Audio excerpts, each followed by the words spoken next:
नमस्कार दोस्तों, मैं सुजीत वाजपेयी आप सभी लोगों का बहुत स्वागत करता हूं।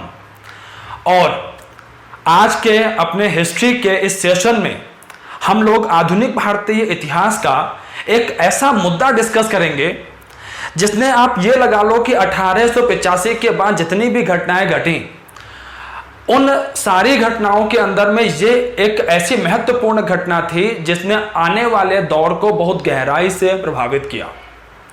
और 1900 के बाद में घटी ये घटना और जो वायसराय इस घटना से संबंधित था, ये दोनों घटनाएं इतनी महत्वपूर्ण हैं कि अगर मैं एक हमारे फ्रीडम फाइटर हुए हैं गोपाल कृष्ण गोखले साहब, उनके शब्दों में कहूं तो गोखले साहब इस वायसराय के बारे में कहते थे कि जैसे मुगलों के लिए औरंगजेब था कि औरंगजेब की नीतियों ने मुगल साम्राज्य को डुबो दिया, उसी तरीके से इस वायसराय की आक्रामक नीतियां भारत के अंदर ब्रिटिश साम्राज्य को डुबा देंगी।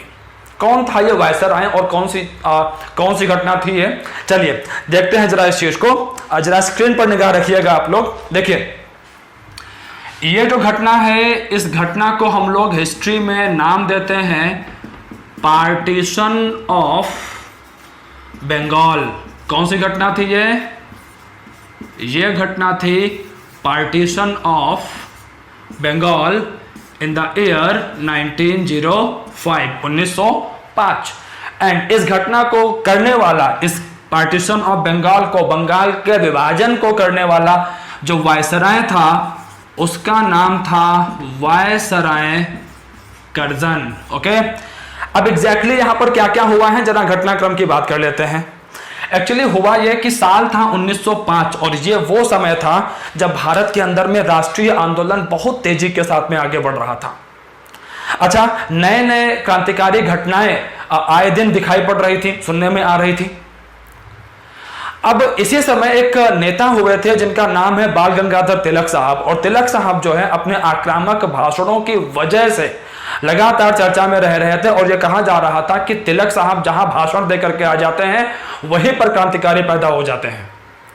इस बात का जिक्र एक ब्रिटिश इतिहासकार है वैलेंटाइन शिरोल, उसकी एक पुस्तक है इंडियन अनरेस्ट, उसने इस पुस्तक में इस बात का जिक्र भी किया है। एंड देयर ही कॉल्ड बाल Gangadhar Tilak father of Indian unrest. भारतीय शांति का जनक कहा है उसने तिलक साहब को। और तिलक साहब बड़े नाराज हुए थे इस बात पर और उन्होंने इस बंदे के ऊपर में, शिरोल के ऊपर मानहानि का केस तक कर दिया था।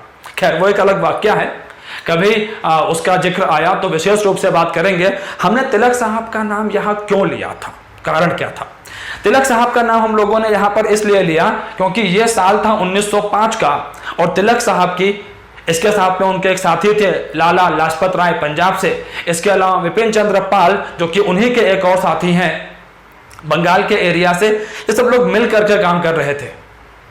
और यहां पर जो वायसराय कर्जन था उसको यह लग रहा था कि इस तरीके से तो जो नेशनल मूवमेंट है भारत के अंदर में, जो आजादी की मांग जो उठ रही है, वो और मजबूत हो जाएगी। और कर्जन ने एक प्लान बनाया कि अगर हम बंगाल को तोड़ दें, एंड वाई बंगाल, बंगाल ही क्यों, सबसे बड़ा क्वेश्चन है ये।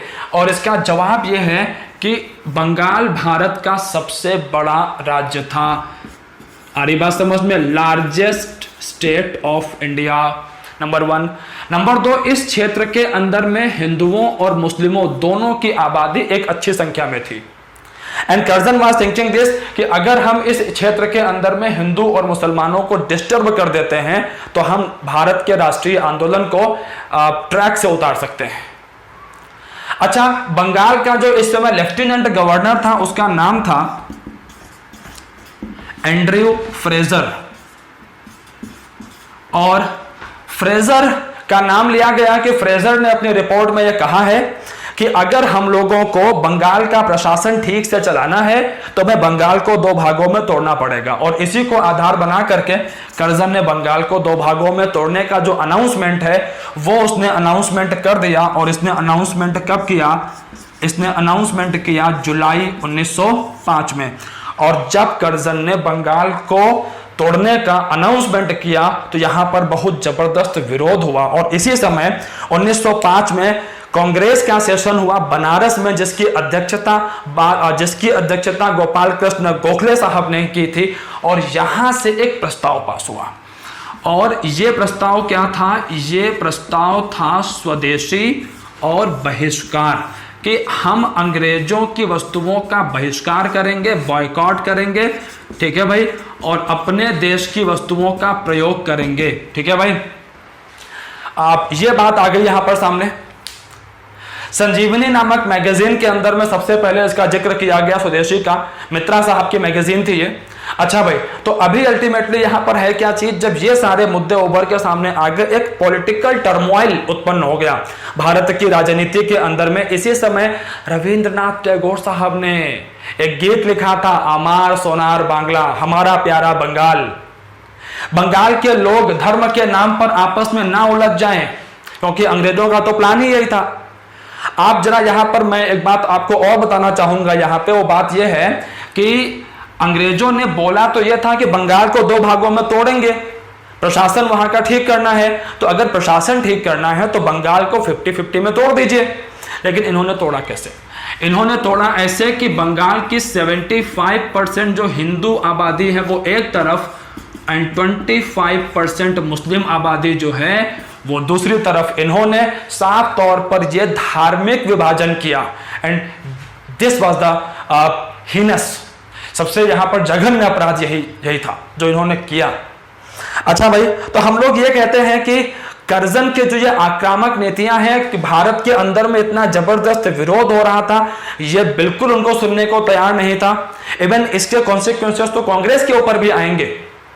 कांग्रेस ने जब स्वदेशी एंड बहिष्कार को आरंभ किया तो कांग्रेस के अंदर में एक दूसरा विचारधारा यहां पर चल रहा था, जिसे हम लोग गरम दल की विचारधारा कहते हैं।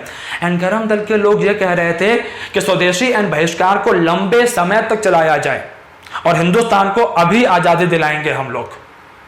इसी आधार पर कांग्रेस भी 2 भागों में टूट गई, और इस घटना की वजह से, पार्टीशन ऑफ बंगाल की वजह से, भारत के अंदर में क्रांतिकारी घटनाओं की फ्रीक्वेंसी भी बढ़ी। इसीलिए मैंने कहा था कि यह घटना अंग्रेजों ने हमको तोड़ने के लिए की थी, हमारे नेशनल मूवमेंट को ट्रैक से उतारने के लिए की थी, डिरेल करने के लिए की थी। लेकिन इस घटना की वजह से हिंदुस्तान के अंदर में जो राष्ट्रीय आंदोलन है उसकी रफ्तार कहीं ना कहीं बढ़ी। इमीडिएटली हमें नुकसान देखते हैं, लेकिन लॉन्ग टर्म में अगर हम देखते हैं तो इस घटना ने फ्यूल अप किया चीजों को, और यही कारण था कि सन 1911 में जब दिल्ली दरबार लगा तो पार्टीशन ऑफ बंगाल को रद्द कर दिया गया। जी हां, बंगाल का विभाजन 1905 में हुआ था और पार्टीशन ऑफ बंगाल को 1911 में रद्द कर दिया गया था। दिल्ली दरबार 3rd, जब किंग जॉर्ज पंचम और क्वीन मैरी भारत आए थे। ओके, तो आई होप सो आप लोगों को समझ में आया होगा पार्टीशन ऑफ बंगाल के बारे में, और ऐसे ही मुद्दे मैं लेकर के आता रहूंगा आप लोगों के लिए।